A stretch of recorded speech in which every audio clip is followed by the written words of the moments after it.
Hey mama, Lauren here. You know in motherhood that there are sometimes moments that just stop you right in your tracks. For me, it was this one. I was tucking my son into bed for the night, and he goes, Love your hugs.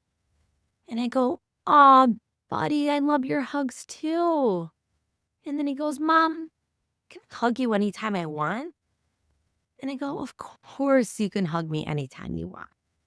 And he goes, Even during your very important work conference calls? And there it was, guilt. And man, did that one sting. We all feel it. But for working moms, it's like guilt on steroids. Guilt when we miss a doctor's appointment. Guilt when we hand our kids an iPad so that we can finish our email for the evening. Guilt that we're failing at home and at work. Guilt we're too tired to play. Or guilt when we have to travel for work. We feel guilty for not living in the moment and thinking about work when we're with our kids. And the list goes on and but what if we change the way we look at those moments? Instead of my son thinks I'm prioritizing work over him, think my son loves our hugs so much that he wants more of them. So let's figure out a way to make it happen even during work hours. Because sometimes guilt isn't a sign that we're doing it wrong. It's a sign that we care deeply. In today's video, I'm sharing powerful tips that I've learned from Dr. Becky. Yes, the Dr. Becky, the author of the Good Inside book on how to handle mom guilt like a pro. So you can stop beating yourself up and start showing up with more peace, connection, and compassion for your kids and for yourself. If you haven't yet subscribed, go ahead and hit that subscribe button to be notified every time I post a new video about systems, strategies, and routines that working moms can leverage to become more productive and reclaim their life. In addition to implementing these guilt-taming tips myself, I've also helped other working moms in the Working Mama Reset program, like Paola, who says, with the guidance of Lauren throughout the program, I gained the tools and knowledge I needed to transform that beaten and tired attitude to become a more present and intentional mom. I learned to give myself some grace. I was too hard on me, and I wanted to manage it all and for all to be done perfectly. I was wrong. So with that, let's dive in to my 9 powerful tips from Dr. Becky Kennedy based on her Good Inside framework and her parenting philosophy that directly relates to handling working mom guilt. Let's start with something that completely shifted my mind around guilt. Tip number 1, Dr. Becky says that guilt is a signal, not a sentence. And when I first heard that, I was like, wait, what? Because most of us treat guilt like a verdict. I feel guilty, therefore I must be doing something wrong. I feel so guilty, so I must be failing as a mom. Sound familiar? But what if guilt wasn't proof of failure?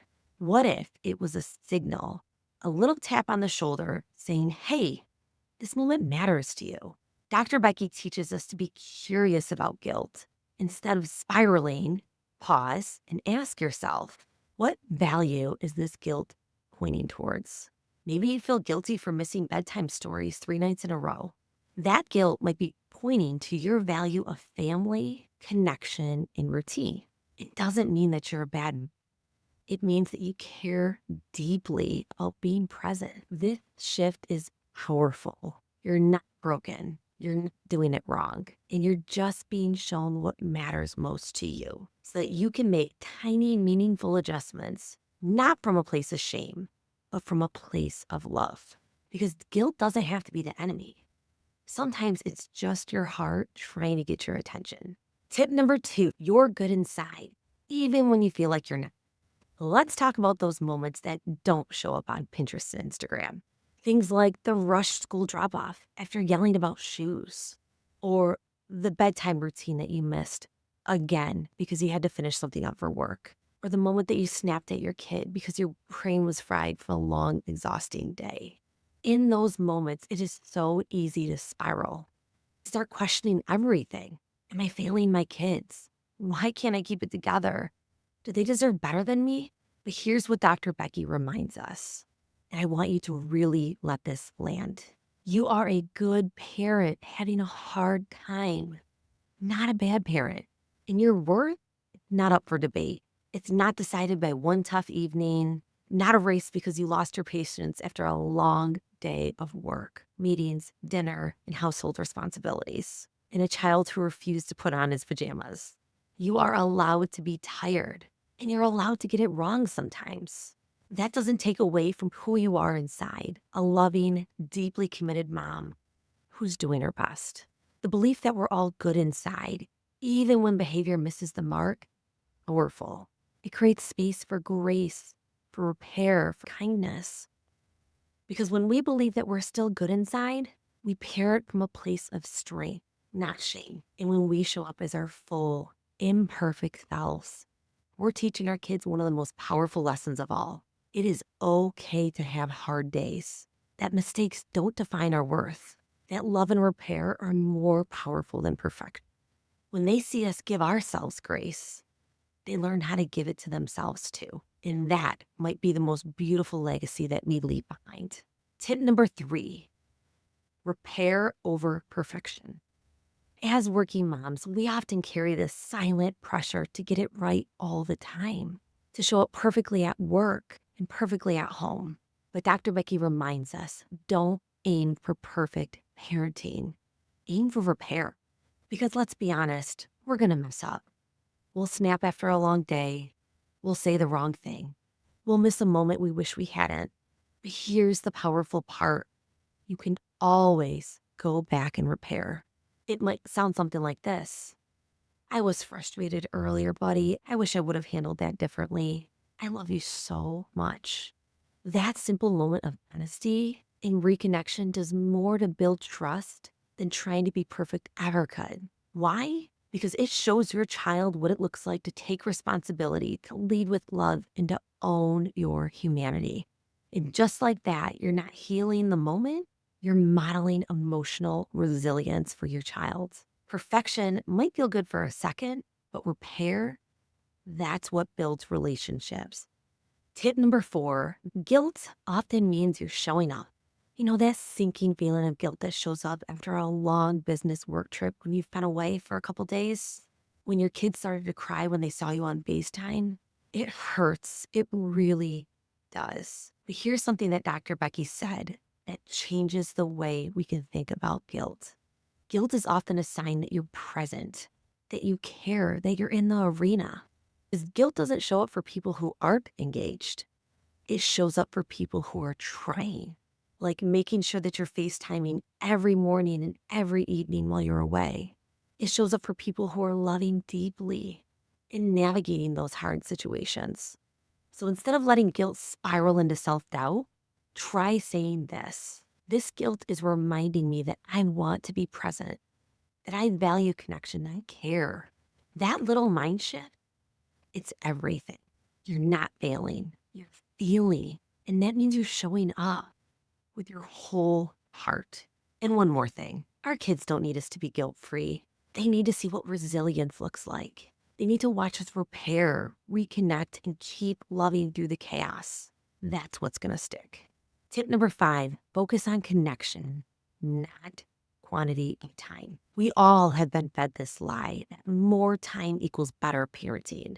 But Dr. Becky says it's not about how much time you spend.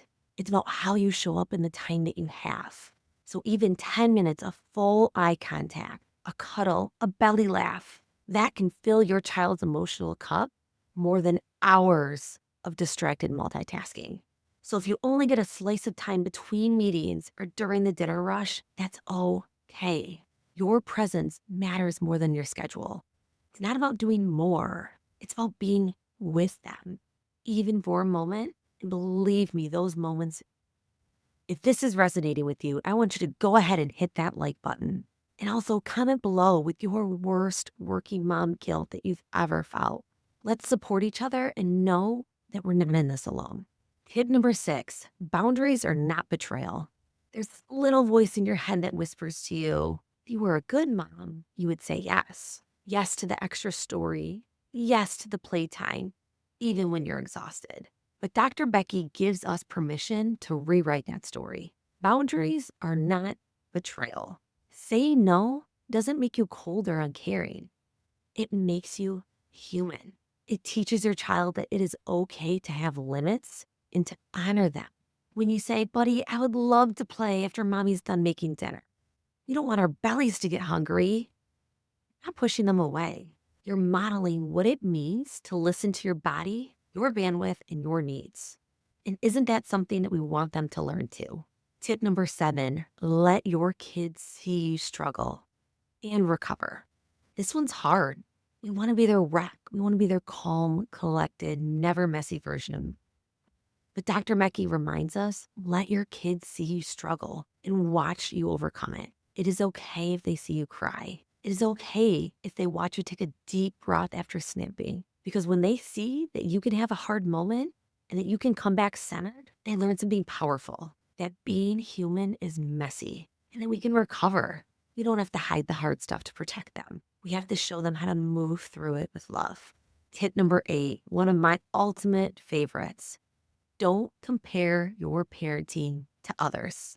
Every time you scroll on Instagram, you see that perfectly packed lunch, smiling faces at family outings, the color coordinated chaos that somehow looks serene, the impeccable house, and suddenly your day feels small. But here's what Dr. Becky says: comparison fuels guilt. And what you're seeing, it's not the full story. It's a moment curated and filtered, not the meltdown before the photo, not the stress behind the smiles. So stop comparing yourself to other people on social media. In fact, do yourself a solid by just getting off of social media together. Last but not least, tip number 9, your work can be a gift to your child. Let's reframe something big. Work doesn't take you away from your child. Dr. Becky reminds us that your work can be a gift. It shows your kids that it's okay to have dreams, to contribute, to be lit up by something outside of the home. When they see you lead a team, finish a big work project, or pursue a goal, you're teaching them about purpose, passion, and perseverance. You're modeling what it means to love them deeply and still have space to love something else too. That's not taking you from them. That's expanding what's possible for them. If you're struggling with guilt, burnout, exhaustion, overwhelm, you don't have to do it alone. There is a community of other working moms in your shoes who are ready to help. If you are interested in learning more about the Working Mama Reset program, I would love to help. Email me at workingmamareset@gmail.com and let's talk more about you. Or feel free to download my free Working Mom Planner and other time-saving resources in the description below. Thanks for watching. I'll see you in the next one.